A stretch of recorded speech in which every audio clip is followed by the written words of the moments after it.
nous avions survécu à l'océan. Nous pensions que le pire était derrière nous. Puis les hommes ont commencé à disparaître dans la nuit. Et très vite, nous avons compris qu'il ne fallait plus seulement survivre à la faim ou à la soif. Il fallait survivre les uns aux autres. Témoignage d'un des survivants du Batavia. Juin 1629. Archipel des Abrolhos. Côte ouest australienne. La nuit recouvre Beacon Island d'une obscurité épaisse, seulement troublée par le bruit des vagues qui viennent mourir contre les récifs. Il n'y a presque rien ici. Quelques bandes de sable, des rochers coupants, des débris de navires échoués un peu partout, et des centaines de survivants allongés les uns contre les autres dans le noir. Ils ont faim, soif. Certains ont encore du sel incrusté dans les plaies ouvertes laissées par le corail. D'autres n'ont même plus la force de parler. 3 jours plus tôt, environ 340 personnes ont survécu au naufrage du Batavia, un immense navire hollandais de la Compagnie néerlandaise des Indes orientales. Beaucoup pensent encore qu'ils ont eu de la chance. Après tout, ils sont en vie. Le commandant Francisco Pelsaert est parti chercher du secours à Java avec une chaloupe et plusieurs hommes. Le voyage est presque impossible. Plus de 2000 km d'océan. Mais les survivants veulent y croire parce qu'ils n'ont pas vraiment d'autre choix. Au milieu de la nuit, un homme est soudain réveillé par des pas dans le sable. Des silhouettes murmurent. Une main attrape discrètement un survivant allongé un peu plus loin. L'homme proteste faiblement. Trop faible pour résister vraiment.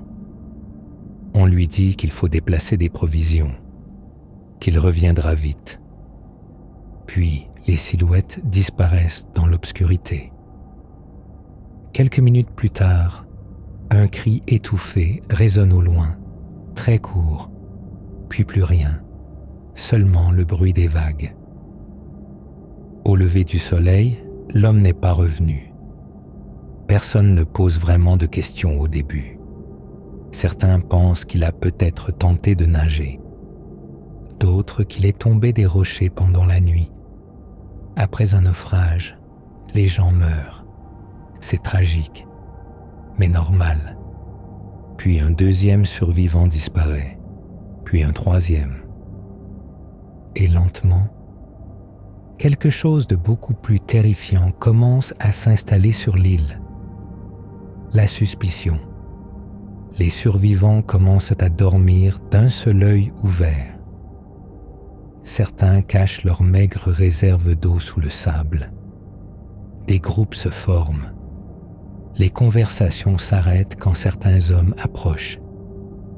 Parce qu'au milieu de cette île brûlée par le soleil, un homme est déjà en train de comprendre quelque chose de fondamental. Ici, il n'y a plus de loi. Son nom est Geronimus Cornelis. Officiellement, c'est un apothicaire hollandais. Un homme cultivé, intelligent, éloquent, pas un marin brutal ni un soldat impressionnant.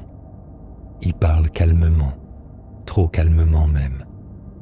Et pendant que les survivants cherchent encore de l'eau potable ou prient pour le retour des secours, lui commence déjà à construire autre chose.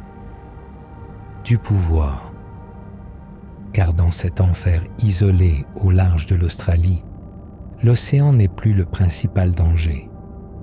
Le principal danger regarde désormais les autres survivants droit dans les yeux. Avant d'aller plus loin, petite faveur, abonne-toi. Considère ça comme ton équipement de survie moderne. Parce qu'aujourd'hui, ton plus gros problème nocturne est probablement une notification à 2 heures du matin. Eux Ils vont bientôt dormir, en espérant simplement que personne ne vienne leur trancher la gorge pour une gourde d'eau tiède. Maintenant, installe-toi confortablement. Ton canapé, ton téléphone, peut-être un plaid bien chaud. Le luxe absolu quand on sait que ces survivants dorment sur du corail tranchant au milieu des cadavres et de la paranoïa. Imagine maintenant le bruit du vent sur les récifs, l'odeur du sel, la faim qui tord l'estomac, et cette sensation terrible de comprendre que les monstres ne viennent pas toujours de la mer.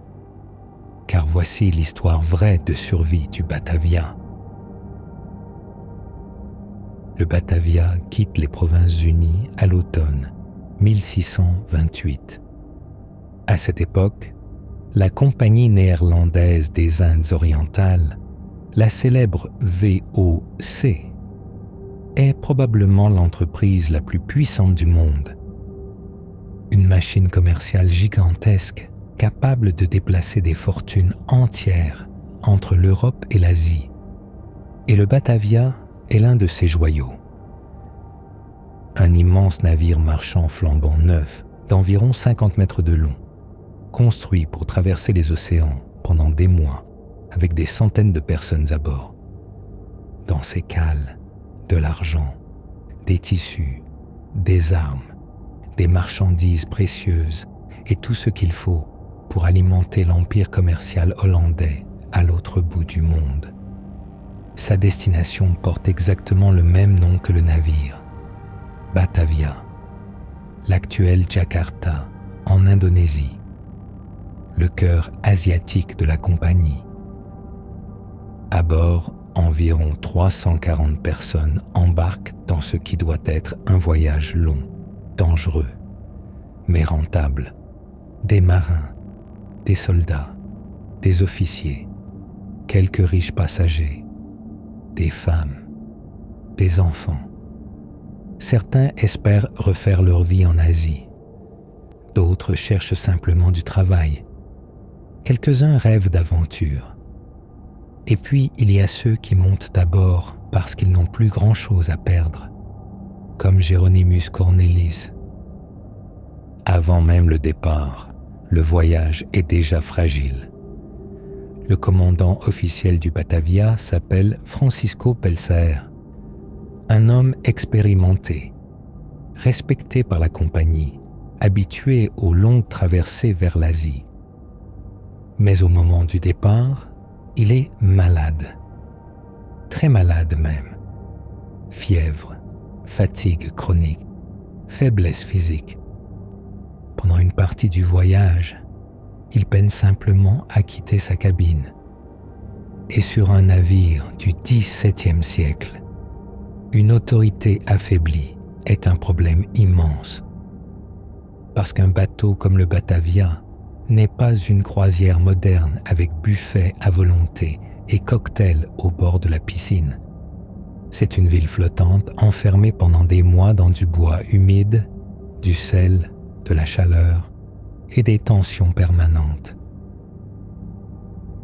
Le capitaine du navire, Arjen Jacobs, supporte de moins en moins l'autorité de Pelsaert. Jacobs est un marin compétent, mais aussi un homme instable. Il boit beaucoup. Son humeur change vite.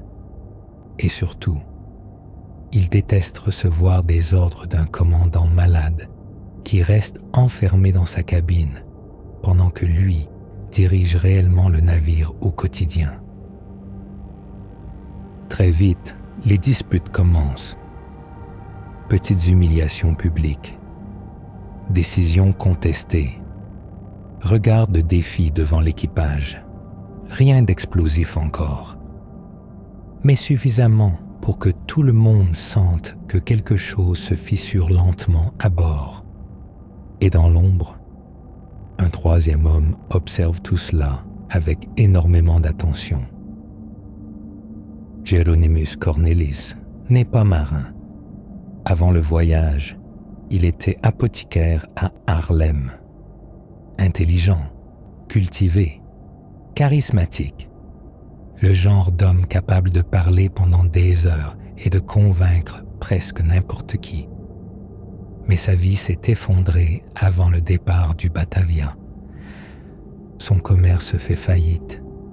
Son fils meurt de maladie. Sa situation financière devient catastrophique. Et pire encore, il est soupçonné d'idées religieuses hérétiques dans une Hollande où ce genre d'accusation peut très vite devenir extrêmement dangereux. Alors il embarque, officiellement pour recommencer sa vie en Asie, officieusement, peut-être pour fuir quelque chose. Les semaines passent, puis les mois. Le Batavia descend le long des côtes africaines avant de traverser l'océan Indien. La chaleur devient écrasante. Le bois du navire grince jour et nuit. L'air sent constamment le goudron, la sueur, le poisson salé et l'eau stagnante. Les rats circulent partout. L'eau potable tourne parfois au goût de moisissure après plusieurs semaines dans les tonneaux. Les biscuits de mer sont infestés d'insectes. Certains marins dorment directement à côté des canons ou des cargaisons. Les maladies circulent vite. Les corps restent humides en permanence. Et l'intimité n'existe pratiquement pas. Sur un navire du XVIIe siècle, tu ne voyages pas vraiment. Tu survis lentement dans une boîte en bois perdue au milieu du monde. Et plus le Batavia s'éloigne de l'Europe, plus les règles commencent à devenir floues. L'autorité de Pelsaert s'affaiblit. Jacobs devient de plus en plus imprévisible. Certains hommes commencent déjà à parler discrètement d'argent, de mutinerie, de pouvoir. Après tout, le navire transporte une fortune flottante. Et Cornelis écoute, toujours calme, toujours poli. Mais derrière ces regards silencieux, quelque chose semble déjà changer. Car au milieu de l'océan Indien, à des milliers de kilomètres des tribunaux hollandais, des soldats et des lois européennes, Hieronymus Cornelis commence doucement à comprendre une chose terrifiante. Très loin de la civilisation, les hommes deviennent parfois exactement ce qu'ils rêvaient secrètement d'être. La nuit du 4 juin 1629, la plupart des passagers du Batavia dorment lorsque le monde bascule. Depuis plusieurs jours, le navire traverse une zone extrêmement dangereuse au large de la côte ouest australienne. Mais personne à bord ne voit réellement le danger. Il n'y a pas de phare, pas de carte précise des récifs, pas même une côte visible à l'horizon, seulement l'océan noir. Et sous cet océan, des kilomètres de corail capables d'ouvrir un navire comme une lame ouvrent un ventre. Peu avant l'aube, un choc monstrueux traverse soudain le Batavia. Le bois explose dans un craquement assourdissant. Des hommes sont projetés hors de leur couchette.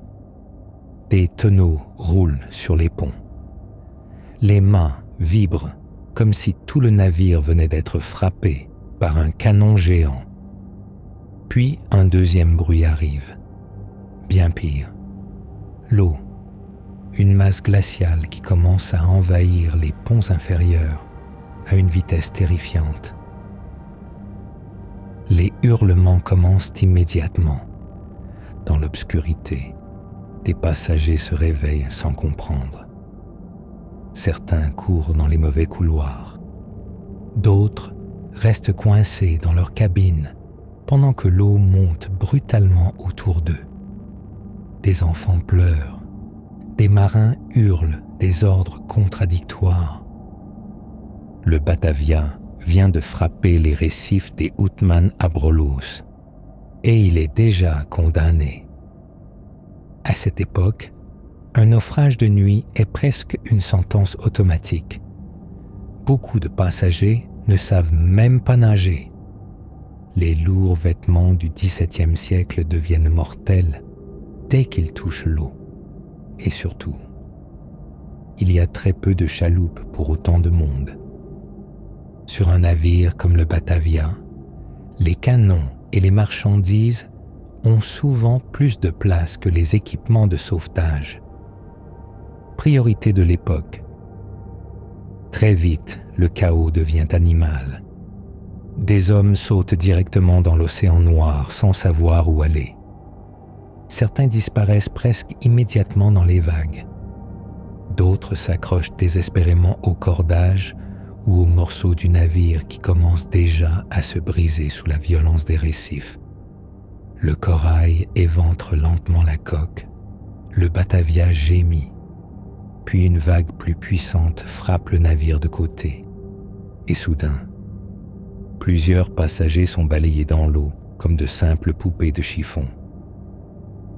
À travers l'obscurité, quelques survivants aperçoivent finalement quelque chose au loin. Des îlots, ou plutôt des morceaux de roches perdus au milieu de l'océan. Certains marins commencent à organiser des traversées improvisées avec les chaloupes encore utilisables. D'autres nagent directement en s'accrochant à des planches ou à des débris du navire. Chaque trajet devient une lutte. Le courant frappe les corps contre le corail. Les pieds s'ouvrent sur les récifs tranchants. Des hommes arrivent sur les îlots avec les jambes lacérées. D'autres vomissent de l'eau de mer avant de s'effondrer directement sur le sable. Mais malgré tout, des centaines de personnes réussissent à atteindre la terre. Enfin, ce qu'ils pensent d'être la terre. Quand le soleil australien commence à se lever, l'illusion disparaît immédiatement. Il n'y a ni forêt, ni rivière, ni ombre. Les survivants découvrent seulement des îlots plats, brûlants, recouverts de corail blanc et entourés d'un océan infini. Quelques oiseaux marins tournent dans le ciel. Le vent transporte une forte odeur de sel et d'algues mortes. Très vite, un problème devient évident. Il n'y a pratiquement pas d'eau douce. Et sous cette chaleur australienne, la déshydratation commence presque immédiatement. Partout autour d'eux, les restes du Batavia émergent encore des récifs. Le grand navire hollandais, qui représentait quelques heures plus tôt la puissance de la VOC, ressemble maintenant à une carcasse éventrée. Des corps flottent encore dans certaines zones. Des caisses dérivent entre les vagues. Des survivants regardent l'horizon en espérant voir apparaître un miracle. Mais le miracle n'arrive pas. À la place, quelque chose de beaucoup plus dangereux commence lentement à naître sur ces îles, car les survivants pensent encore avoir échappé au pire. Ils ne comprennent pas encore que le vrai cauchemar ne vient pas du naufrage. Il vient des hommes qui ont survécu avec eux. Au cours des heures qui suivent le naufrage, les survivants du Batavia sont dispersés dans tout l'archipel des Abrolhos. Beacon Island, Seal Island, Traitors Island, de simples bandes de sable et de corail séparées par des eaux dangereuses. Certaines sont si petites qu'on peut presque en voir les deux extrémités en restant immobile. D'autres ne sont que des rochers brûlants où quelques dizaines de personnes tentent malgré tout de survivre. Très vite, la confusion devient totale. Des familles sont séparées. Certains enfants ne retrouvent plus leurs parents. Des blessés restent abandonnés sur des plages faute de pouvoir être transportés. Les officiers tentent encore de maintenir un semblant d'ordre. Mais l'océan a déjà commencé à dissoudre l'autorité du navire. Et sur Beacon Island, l'île principale où se regroupe une grande partie des survivants, l'enfer commence doucement à prendre forme. Le problème numéro 1 apparaît immédiatement. L'eau. Pas l'océan, pas les tempêtes, pas les requins. L'eau potable. Les survivants fouillent désespérément les îlots à la recherche d'une source, d'une flaque, d'un puits naturel. Mais il n'y a presque rien. Seulement du sable salé, du corail et une chaleur australienne qui écrase les corps dès les premières heures de la journée. Très vite, les lèvres commencent à craquer. Les langues gonflent. Certains hommes urinent presque noirs après seulement quelques jours. Et pourtant, ils doivent continuer à bouger. Les rares provisions sauvées du Batavia sont réparties dans un chaos presque permanent. Quelques biscuits de mer détrempés, un peu de vin, quelques barils récupérés sur l'épave, rien qui puisse nourrir des centaines de personnes très longtemps. Alors les survivants improvisent. Ils attrapent des oiseaux marins à main nue, ramassent des œufs dans les nids, tentent de tuer des phoques avec des pierres ou des morceaux de bois flottés. Certains essaient même de fabriquer des lignes de pêche rudimentaires avec des débris du navire. Mais l'énergie manque déjà.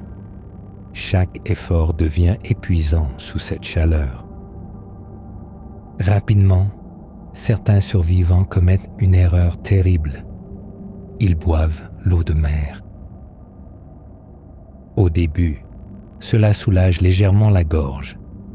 Puis, les effets arrivent brutalement. Vomissements, crampes, délire. Certains hommes deviennent agressifs ou complètement désorientés. D'autres marchent sous le soleil jusqu'à s'effondrer directement sur les rochers brûlants. Les blessés du naufrage meurent vite. Une jambe ouverte sur du corail au XVIIe siècle peut devenir une condamnation en quelques jours. Les plaies s'infectent. Les corps affaiblis lâchent les uns après les autres. Et il n'existe ici ni médecin, ni véritable refuge, ni possibilité d'évacuation. Seulement le soleil australien et l'attente. Francisco Pelzert comprend rapidement une chose. S'ils restent ici sans secours, ils mourront tous. Alors une décision presque impensable est prise. Une chaloupe du Batavia va tenter de rejoindre Java pour chercher de l'aide. Plus de 2000 kilomètres à travers l'océan Indien dans une embarcation minuscule, sans certitude de trouver la moindre terre avant des semaines. C'est probablement une mission suicidaire. Mais rester sur les îles l'est tout autant. Pelzert choisit donc plusieurs hommes pour l'accompagner, des officiers, des marins expérimentés, quelques réserves, et surtout, il laisse derrière lui environ 200 survivants. Lorsque la chaloupe quitte finalement Beacon Island, les survivants regardent l'embarcation disparaître lentement à l'horizon. Certains pleurent, d'autres prient. Quelques-uns fixent simplement l'océan en silence, probablement déjà convaincus qu'ils ne reverront jamais le commandant. Et au milieu de cette foule épuisée, un homme observe lui aussi le départ avec énormément d'attention. Geronimus Cornelis. Calme, immobile, presque pensif. Parce qu'au moment exact où la chaloupe disparaît derrière l'horizon, quelque chose disparaît avec elle. La dernière véritable autorité du Batavia. et les survivants comprennent progressivement une vérité terrifiante. Ils sont désormais totalement seuls. Les premiers jours après le départ de Pelsaert restent relativement calmes. Du moins, en apparence. Les survivants continuent à chercher de l'eau, récupérer des débris sur l'épave du Batavia et organiser les maigres rations restantes. Beaucoup pensent encore que les secours reviendront rapidement. Après tout, la VOC est l'organisation commerciale la plus puissante du monde. Un navire de secours finira forcément par arriver. Mais pendant que les autres tentent encore de survivre au présent, Hieronymus Cornelis commence déjà à préparer l'avenir, son avenir. Cornelis comprend quelque chose avant tout le monde. Sur ces îles, celui qui contrôle les ressources contrôle les hommes. Alors progressivement, il se rend indispensable. Il organise les distributions, donne des ordres avec calme, aide certains survivants, console même parfois des blessés ou des femmes terrorisées. Son attitude rassurante contraste avec le chaos ambiant. Et surtout, il commence discrètement à récupérer les armes. Mousquets, poudre, lames, outils, officiellement pour protéger les survivants. En réalité, pour empêcher quiconque de lui résister plus tard. Très vite, Cornelis s'entoure d'un petit groupe d'hommes fidèles, des marins brutaux, des opportunistes, des hommes déjà fatigués des règles européennes et attirés par la promesse d'un pouvoir nouveau. Car Cornelis ne parle plus seulement de survie, il parle d'autre chose. D'un futur où il pourrait prendre le prochain navire de secours, devenir pirate, garder les richesses du Batavia pour eux seuls, construire leur propre royaume loin de l'Europe et de ses lois, et sur des îles où des hommes meurent déjà de soif. Ce genre de discours commence lentement à séduire. Au début, les morts restent accidentelles. Un homme disparaît pendant une collecte d'eau. Un autre tombe soi-disant des rochers pendant la nuit. 2 survivants sont retrouvés noyés dans une zone pourtant peu profonde. Les explications restent floues, les témoins contradictoires. Et surtout, personne n'a vraiment l'énergie ou le courage d'enquêter. Parce qu'ici, accuser quelqu'un peut déjà devenir dangereux. Alors les survivants se taisent. Ils se convainquent que le stress les rend paranoïaques. Mais les disparitions continuent. Puis Cornelis passe à l'étape suivante. Les survivants jugés inutiles commencent à être envoyés vers des îlots éloignés, sous prétexte d'y chercher de l'eau ou des ressources. Certains partent avec presque aucune provision, d'autres sans armes, sans bateau fiable. En réalité, Cornelis espère simplement qu'ils ne reviendront jamais. Des groupes entiers sont ainsi condamnés lentement à mourir de faim ou de soif loin de Beacon Island. Et pendant ce temps, son pouvoir grandit. Les vivres passent désormais par lui, les armes aussi. Même les discussions deviennent dangereuses. Certains survivants évitent de parler trop fort la nuit. D'autres changent immédiatement de sujet quand un des hommes de Cornelis approche. L'île commence à ressembler moins à un camp de survivants et davantage à une prison à ciel ouvert. Puis viennent les meurtres assumés. Des hommes sont égorgés pendant leur sommeil, d'autres frappés à mort sur les rochers. Certains disparaissent directement après avoir contesté une décision ou demandé davantage d'eau. Et très vite, les femmes deviennent elles aussi des trophées de pouvoir. Certaines sont forcées de rejoindre les hommes de Cornélise. D'autres sont gardées sous surveillance constante. La peur devient permanente, la nuit surtout.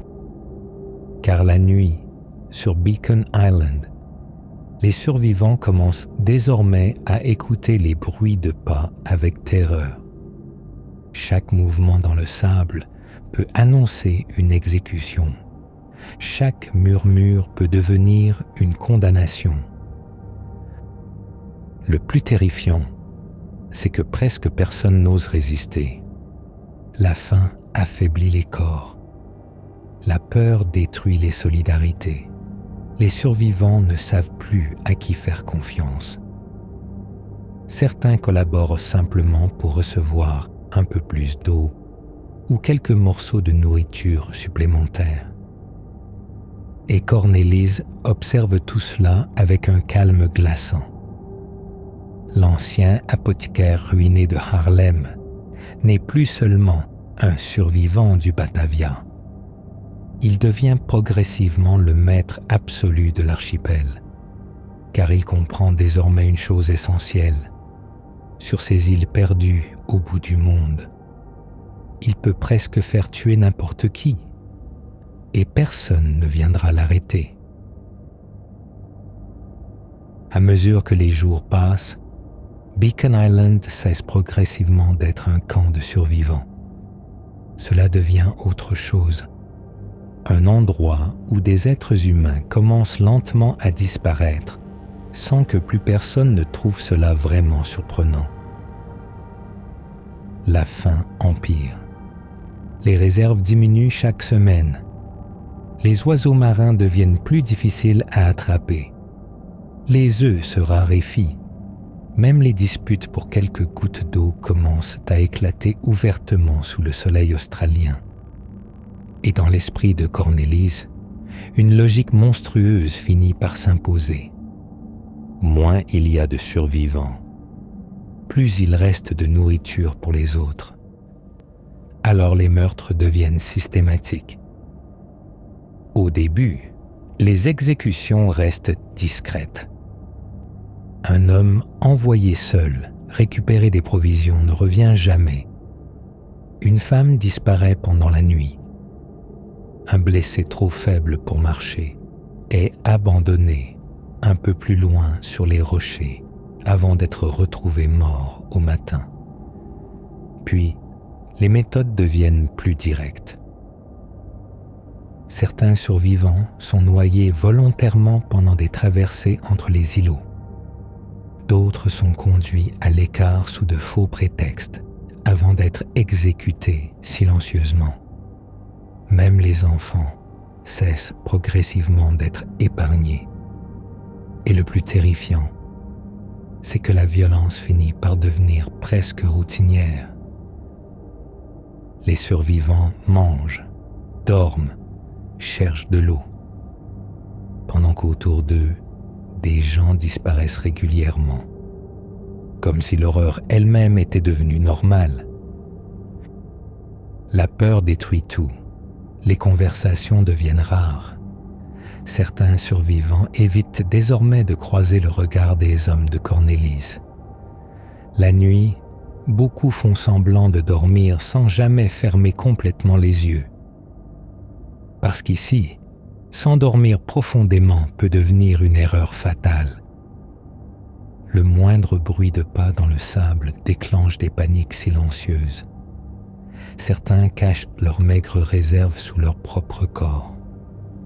D'autres s'isolent volontairement, persuadés que parler à la mauvaise personne peut signer leur arrêt de mort. Et pendant ce temps, la chaleur continue de frapper les corps déjà épuisés. La déshydratation rend certains survivants presque méconnaissables. Les lèvres éclatent, les visages se creusent. Des hommes délirent sous le soleil et parlent seuls pendant des heures. Quelques-uns finissent même par accepter la domination de Cornélise simplement pour obtenir un peu plus d'eau ou de nourriture. C'est exactement ce qu'il voulait, car Cornelis ne dirige plus seulement par la violence. Il dirige par l'épuisement, par la peur, par l'idée que résister est devenu inutile. Et plus son pouvoir grandit, plus son discours devient inquiétant. Il commence à parler d'un futur différent, d'un monde nouveau où eux seuls survivraient, où ils prendraient le prochain navire envoyé par la VOC, où ils deviendraient riches, libres, invincibles. Une sorte de royaume pirate au bout du monde. Certains hommes le regardent presque comme un prophète désormais. D'autres le suivent simplement parce qu'ils ont trop peur pour faire autrement. Mais dans les deux cas, Cornelis obtient exactement ce qu'il veut. Une île où plus personne ne distingue vraiment l'autorité de la terreur. Les semaines passent et le nombre de survivants diminue constamment. Chaque matin, certains visages manquent autour des maigres rassemblements. Personne ne demande plus vraiment pourquoi. Parce qu'au fond, tout le monde connaît déjà la réponse. Le Batavia n'est plus un naufrage. C'est devenu une purge. Mais alors que Cornelis croit contrôler totalement l'archipel, un problème inattendu commence lentement à émerger ailleurs. Un groupe de survivants envoyés sur une autre île pour y mourir de faim refuse tout simplement de mourir. L'île où Cornelis a envoyé certains survivants pour mourir s'appelle West Wallaby Island. Contrairement aux autres îlots de l'archipel, celle-ci est un peu plus grande. Quelques zones rocheuses offrent un semblant d'abri contre le soleil. Mais surtout, quelque chose d'inattendu s'y trouve. De l'eau douce. Lorsque les survivants découvrent cette eau, c'est presque irréel. Après des jours passés à rationner chaque goutte, certains tombent littéralement à genoux pour boire. Les corps tremblent. Les lèvres ouvertes par le sel commencent enfin à cicatriser un peu. Pour la première fois depuis le naufrage, certains hommes sentent que survivre devient réellement possible. Et parmi eux se trouve un soldat hollandais nommé Wiebe Hayes. À première vue, Hayes n'a rien d'un grand héros de légende. Ce n'est ni un noble, ni un capitaine célèbre, ni un explorateur charismatique. Juste un soldat. Un homme robuste, pragmatique, habitué à obéir et à tenir sous pression. Mais parfois, dans les pires catastrophes humaines, ce ne sont pas les plus brillants qui sauvent les autres. Ce sont les plus solides. Très vite, Hayes comprend que West Wallaby Island est différente. Il y a de l'eau, des oiseaux, des poissons et surtout des wallabies, de petits marsupiaux australiens que les Européens n'ont encore jamais vus auparavant. Les survivants improvisent alors une véritable organisation de survie. Ils chassent, pêchent, construisent des abris rudimentaires avec les rares matériaux disponibles. Certains récupèrent même des morceaux de métal ou de bois flottés pour fabriquer des outils. Rien n'est confortable, évidemment. Le soleil reste écrasant. Les corps sont affaiblis. Les infections continuent. Mais ici, les hommes cessent progressivement de penser uniquement à mourir et recommencent à penser à vivre. Puis une vérité terrible finit par s'imposer. Cornelis ne les a pas envoyés ici pour chercher de l'eau. Il les a envoyés ici pour disparaître. Car sur Beacon Island, le contrôle de Cornelis dépend d'une chose essentielle: éliminer tous les groupes capables de lui résister.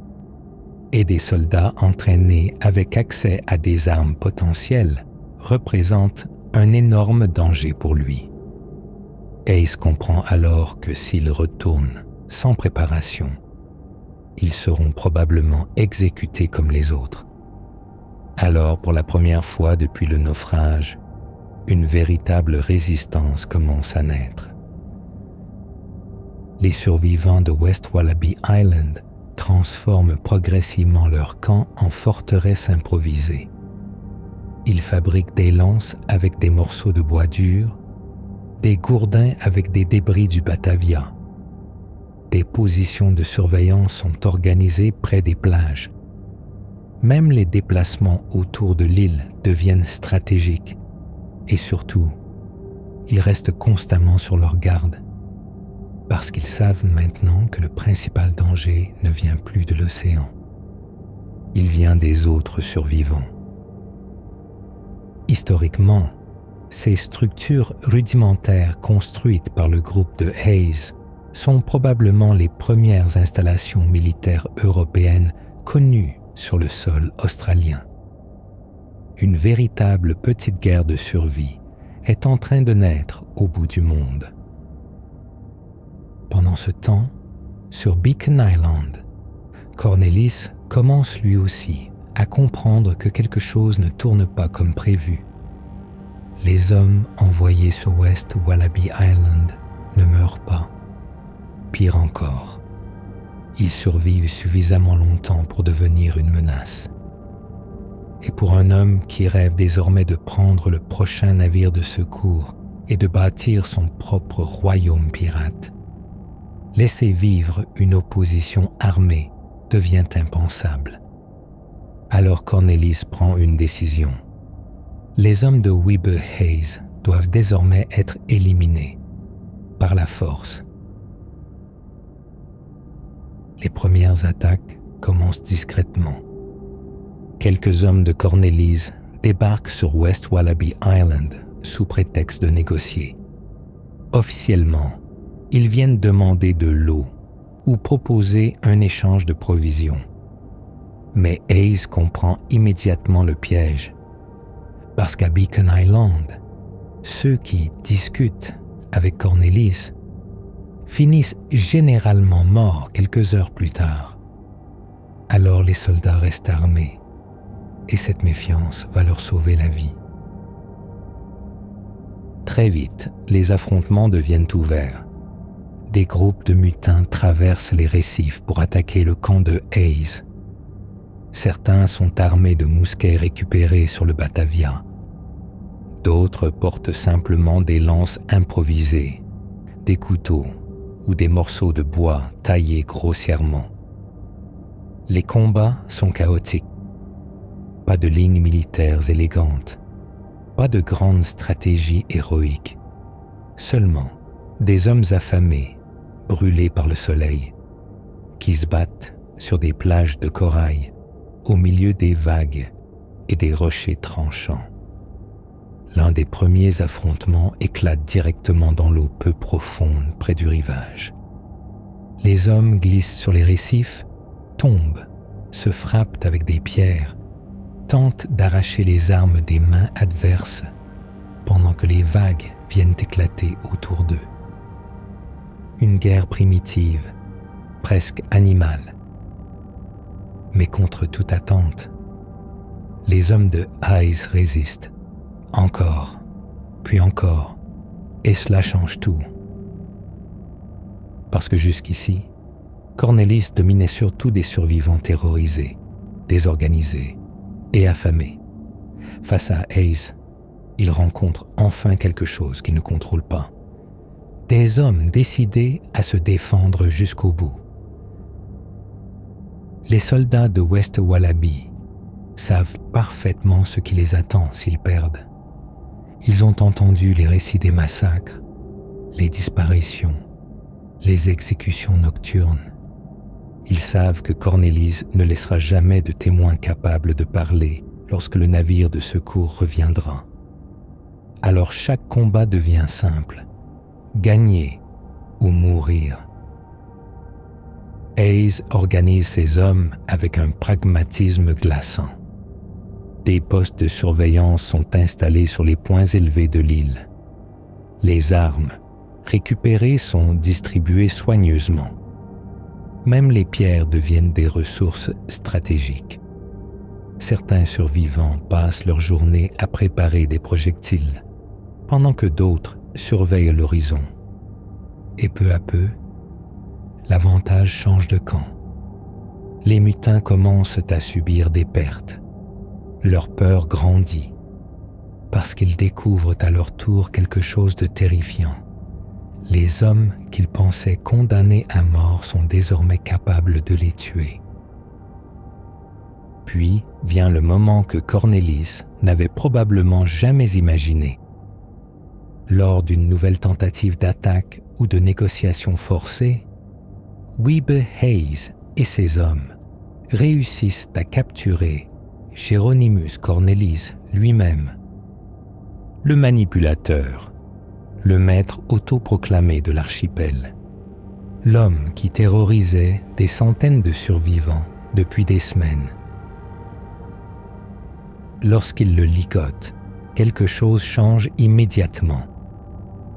Pour la première fois depuis le naufrage, Cornelis paraît vulnérable, impuissant. Il ne donne plus d'ordre, ne contrôle plus les vivres, ne décide plus qui vit ou qui meurt. Certains survivants le regardent presque avec incrédulité, comme s'ils découvraient soudain qu'il reste malgré tout un homme ordinaire. Un homme maigre, fatigué, sale, attaché avec des cordes sur une île perdue au bout du monde. Mais même prisonnier, Cornelis reste dangereux, parce que ces hommes sont encore nombreux, et surtout, ils savent qu'ils n'ont plus vraiment de retour possible vers la civilisation.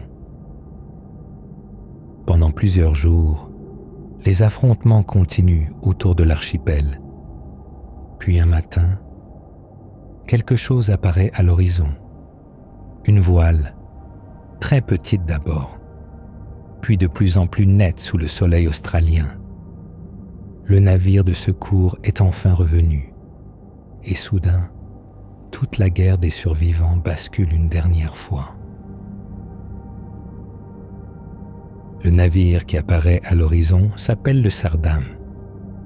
Après des semaines de traversée presque impossible jusqu'à Java, Francisco Pelsaert a réussi l'impensable, survivre au voyage, convaincre les autorités de la VOC et revenir jusqu'aux Abrolhos avec un navire de secours. Pendant tout ce temps, il pense probablement retrouver des survivants affaiblis, déshydratés, peut-être malades. Pas une guerre civile. Lorsque le Sardam approche enfin des îles, la tension explose immédiatement dans l'archipel. Les mutins comprennent qu'ils n'ont plus beaucoup de temps. Si les survivants parlent avant eux, tout est terminé. Alors certains hommes de Cornelis tentent encore une dernière manœuvre désespérée. Prendre le navire de secours avant que Pelsaert découvre la vérité. Mais Wiebe Hayes agit plus vite. Hayes et plusieurs de ses hommes réussissent à atteindre le Sardam avant les mutins. À bord, ils racontent tout, les massacres, les disparitions, les exécutions, les femmes réduites en esclavage, les enfants tués, les survivants envoyés mourir sur des îlots, et surtout, le rôle central de Hieronymus Cornelis. Pour Francisco Pelsaert, la scène doit sembler irréelle. Il avait quitté des survivants de naufrage. Il retrouve un archipel transformé en charnier. Très vite, les hommes du Sardam arrêtent les principaux mutins encore présents. Certains tentent de fuir entre les récifs. D'autres montent immédiatement pour sauver leur vie.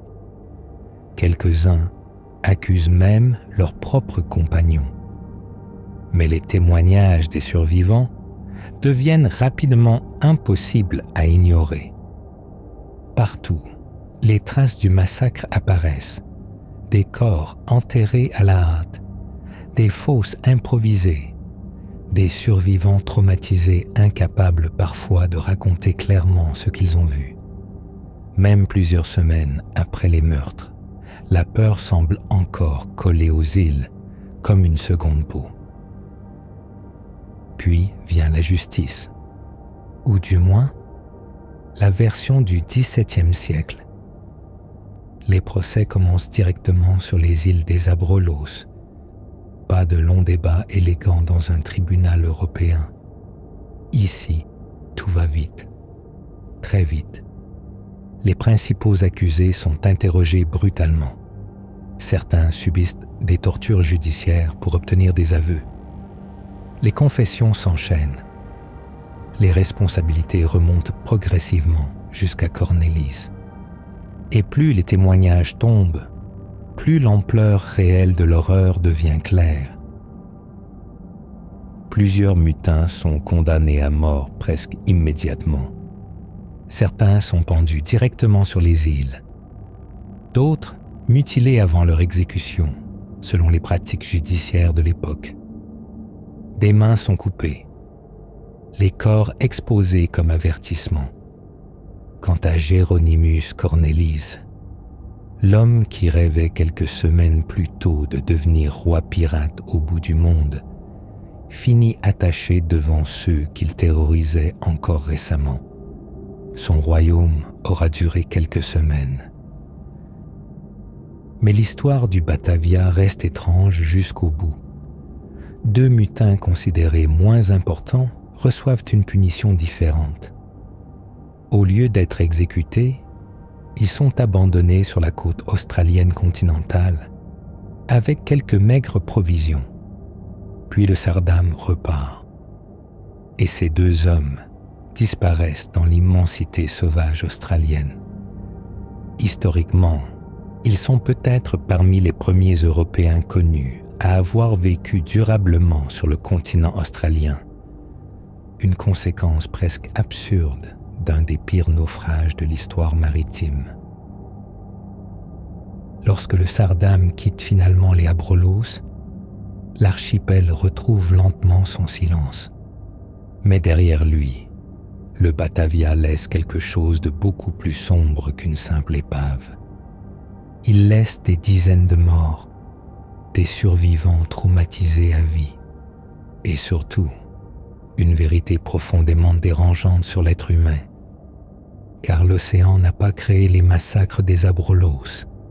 Il a simplement retiré les lois, les témoins et les conséquences. Et pendant quelques semaines au large de l'Australie, certains hommes ont montré exactement ce qu'ils étaient capables de devenir quand ils pensaient que plus personne ne viendrait jamais les arrêter. Lorsque le Sardam quitte finalement les Abrolhos en 1629, l'histoire du Batavia entre immédiatement dans la légende noire de la navigation hollandaise. Sur environ 340 personnes présentes au départ du voyage, seule une partie survivra réellement à toute la catastrophe. Les estimations modernes parlent d'environ 125 morts au total. Et le plus glaçant, c'est qu'une grande partie d'entre eux n'ont pas été tués par le naufrage. Ils ont été assassinés après avoir survécu. Pour les survivants, le retour à la civilisation ne ressemble pas vraiment à une victoire. Beaucoup restent traumatisés à vie. Certains ont vu leurs proches disparaître pendant les massacres. D'autres ont participé aux violences simplement pour survivre quelques jours de plus. Et même ceux qui ont résisté gardent probablement toute leur existence le souvenir de ces nuits passées à écouter des pas dans le sable, en attendant peut-être leur propre exécution. Car survivre physiquement à une catastrophe ne signifie pas toujours qu'on en sort intact. Parfois, le corps revient, mais une partie de l'esprit reste sur l'île. Avec le temps, l'histoire du Batavia devient l'un des récits les plus célèbres de toute l'histoire maritime. Des journaux de bord sont conservés. Les témoignages de Pelzahert circulent en Europe. Les historiens étudient pendant des siècles ce mélange presque irréel de naufrages, de mutineries, de massacres et de guerres de survie au bout du monde. Puis, au XXe siècle, l'épave du Batavia est finalement retrouvée au large de l'Australie occidentale. Des pièces de monnaie, des canons, des objets du quotidien, des restes humains. Tout un fragment figé du XVIIe siècle remonte lentement à la surface, après plus de 300 ans sous l'océan. Aujourd'hui encore, le Batavia fascine parce que cette histoire dépasse largement le simple naufrage. Ce n'est pas seulement une catastrophe maritime, c'est une expérience humaine, grandeur nature, une étude terrifiante du chaos, de l'autorité, de la manipulation, de la peur et surtout de la vitesse à laquelle une société peut s'effondrer lorsque plus aucune règle ne semble exister. Parce qu'au début, les survivants du Batavia restent des passagers ordinaires, des marins, des familles, des commerçants, des soldats. Puis l'isolement, la faim, la peur et le pouvoir transforment progressivement l'archipel en quelque chose de presque méconnaissable. Le plus dérangeant dans cette histoire, c'est peut-être justement son réalisme. Il n'y a pas de malédiction, pas de monstres surnaturels, pas de démons venus des profondeurs, seulement des êtres humains placés dans des conditions extrêmes. Et parfois, cela suffit largement, car lorsque les lois disparaissent, lorsque les conséquences semblent lointaines, lorsque la survie devient plus importante que la morale, la civilisation peut devenir terriblement fragile. Beaucoup plus fragile qu'on aime le croire, confortablement installé derrière un écran, avec une connexion Wi-Fi et un paquet de biscuits qui ne contient heureusement aucun marin hollandais assassiné dedans. Enfin, normalement. L'océan n'a pas tué la majorité des survivants du Batavia. Ce sont des hommes affamés, terrifiés et convaincus qu'ils ne seraient jamais punis. Et quelque part au large de l'Australie occidentale, les récifs sont toujours là, silencieux, immobiles sous les vagues, comme s'ils attendaient patiemment le prochain navire assez confiant pour croire que le danger vient uniquement de la mer. Et si cette histoire t'a glacé, attends de découvrir celle de l'Essex. Là aussi, des hommes ont quitté la civilisation. Mais cette fois, le monstre venait des profondeurs.